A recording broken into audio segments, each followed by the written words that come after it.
Oh, I think they liked me when they saw me in the other one, so it's only right that I baked you all another one.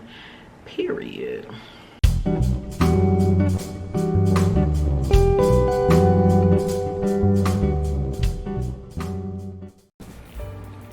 We're starting off with 3 sticks of salted butter, 8 ounces of cream cheese, room temperature, and 3 cups of sugar.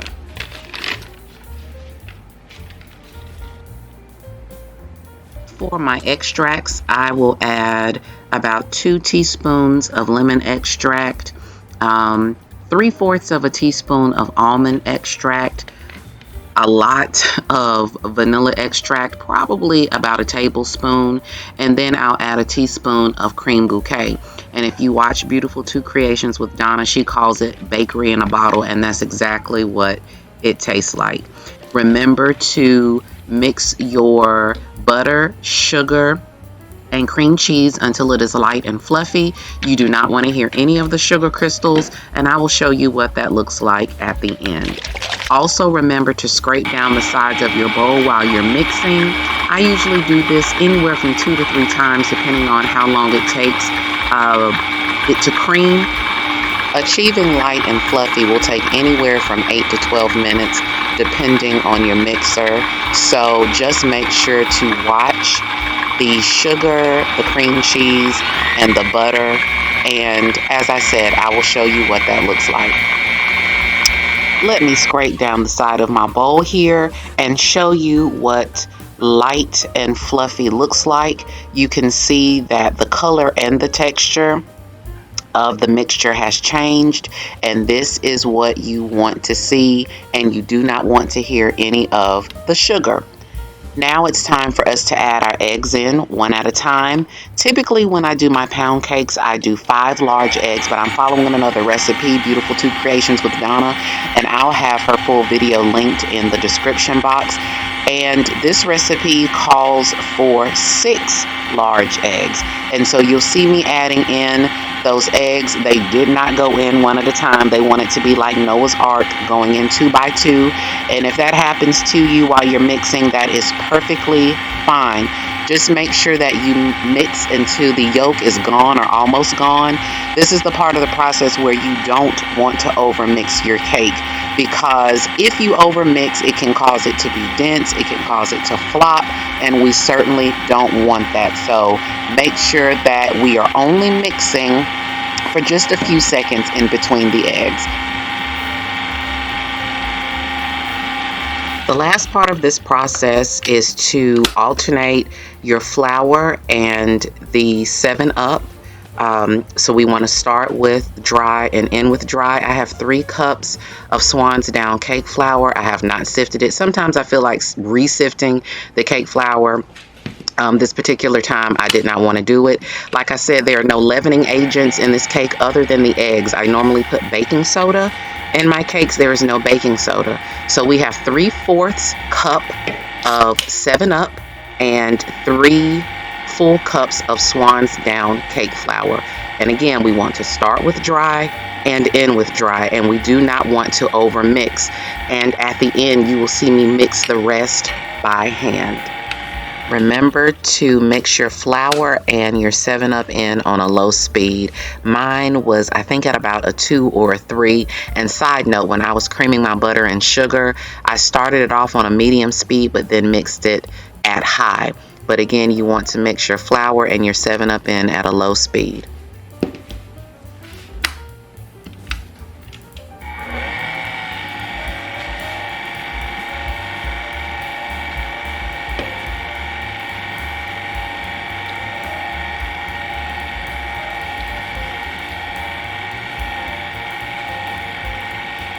You can clearly see the flour still sitting on top of the batter, and that's just the way I like it, because that is my visual cue not to over mix.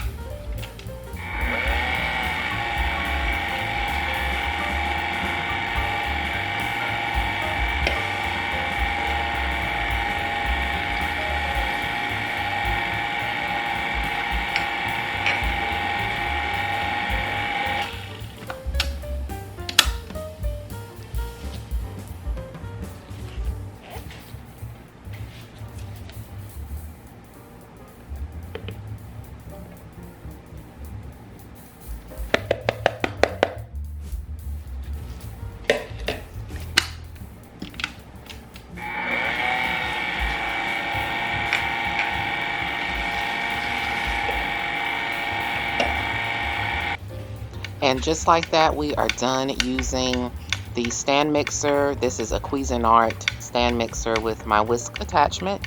And I'm going to take the mixing bowl off and mix the rest by hand.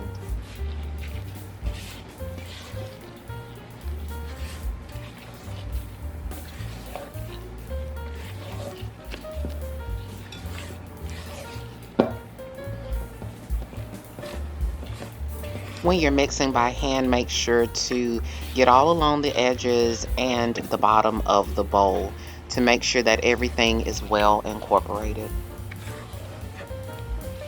I have my prepared bundt pan.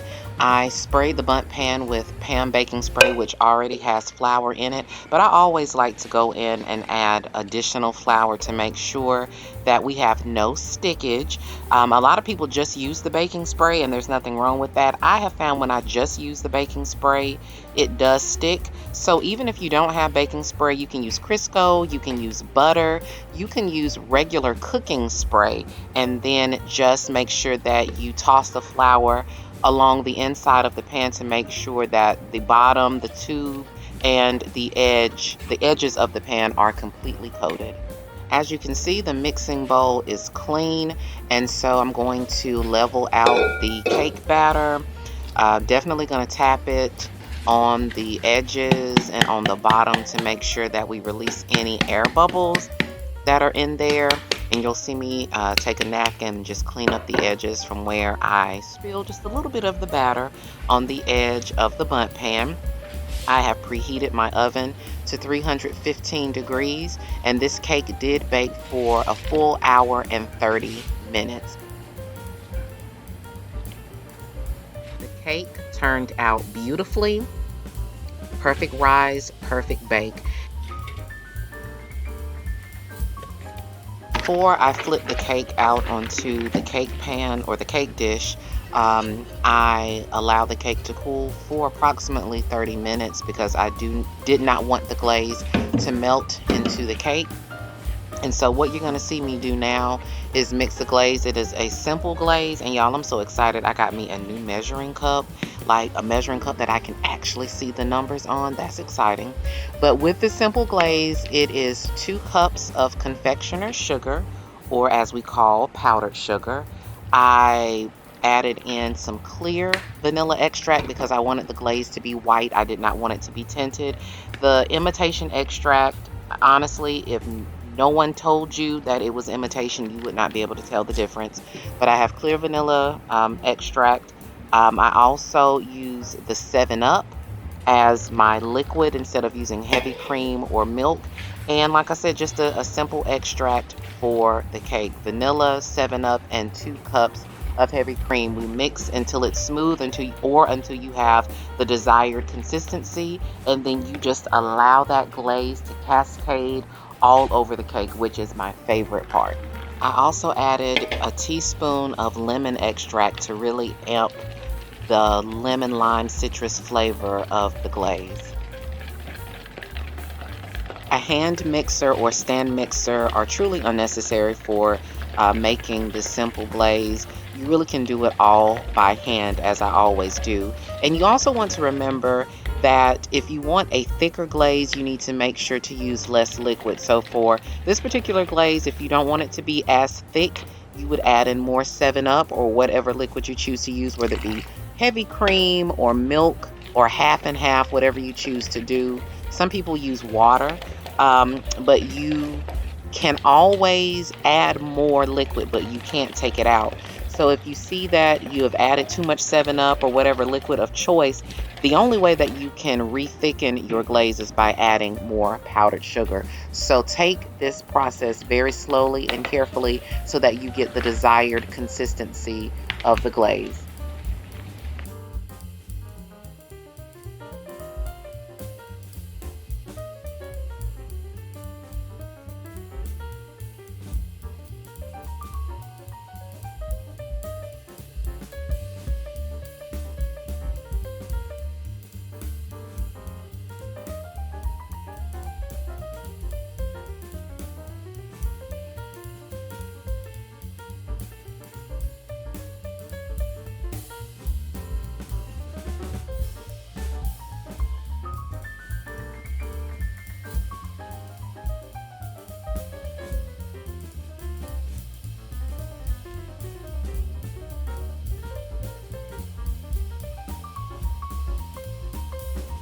And just like that, our cake is finished and we are ready to dig in.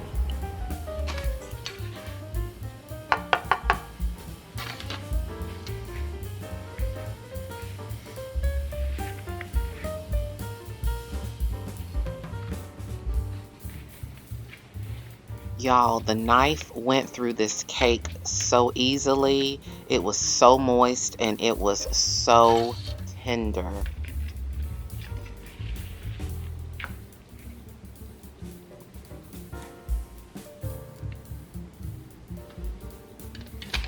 Here's the cake. Isn't she pretty? Smells amazing. And you know what time it is. It's thumbnail time.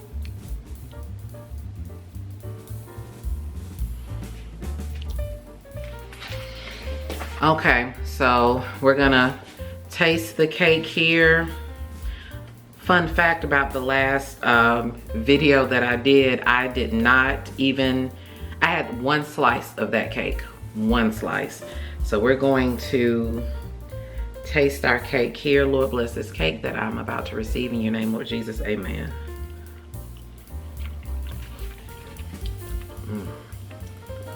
Whoa.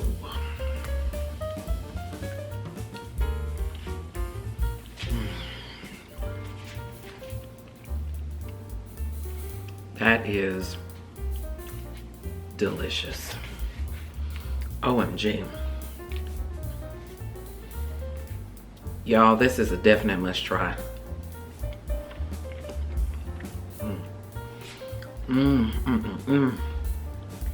It's so moist. Wow.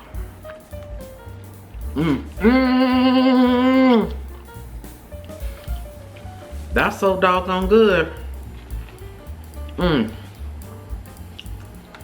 I've made this cake on my channel before, and if you haven't seen the original 7-Up cake video, definitely go and check this out. This is a cream cheese 7-Up cake, pound cake, and I can't take the credit for this. There is a channel that I watch called Beautiful 2 Creations with Donna.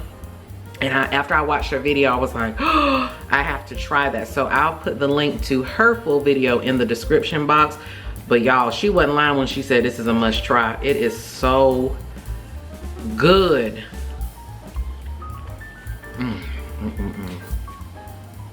Oh, I think they liked me when they saw me in the other one. So it's only right that I baked you all another one.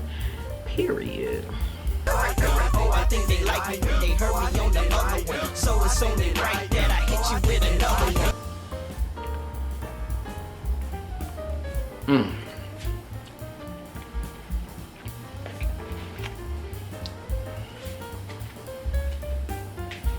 This cake is amazing.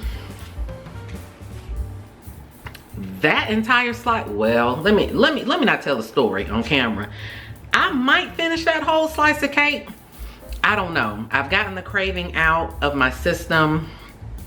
I don't know, but this cake right here, that is good. It's such a simple recipe.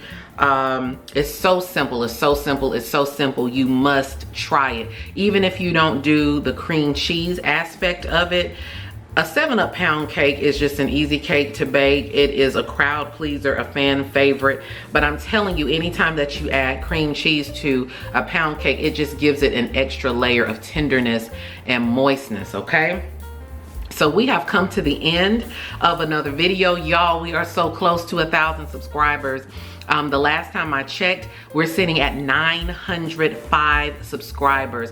We are 95 subscribers away from 1,000. So if you have watched this video, this is your first time coming to the channel and you like what you see, please hit the subscribe button. Definitely leave a comment down below. And if this is your third, fourth, fifth, sixth, seventh time you keep coming back to my channel and you have not yet subscribed, please go ahead and make the commitment so that we can be in this committed relationship and subscribe to the channel. Thank you all so much for spending just a little bit of your time here with me today. Hopefully the next time you see me and we see each other, we see each other. If you know the clip, you know. We good. I see. We see each other. We see each other. Anyway, the next time we see each other, hopefully we'll be sitting at 1,000 subscribers and I can be talking about our 1,000 subscriber giveaway. So as again, thank you for spending just a little bit of your time here with me here today. Again, my name is Ashley Richardson, and that is Miss Richardson to you if you are a student watching, and I look forward to seeing you all in the next video. Bye.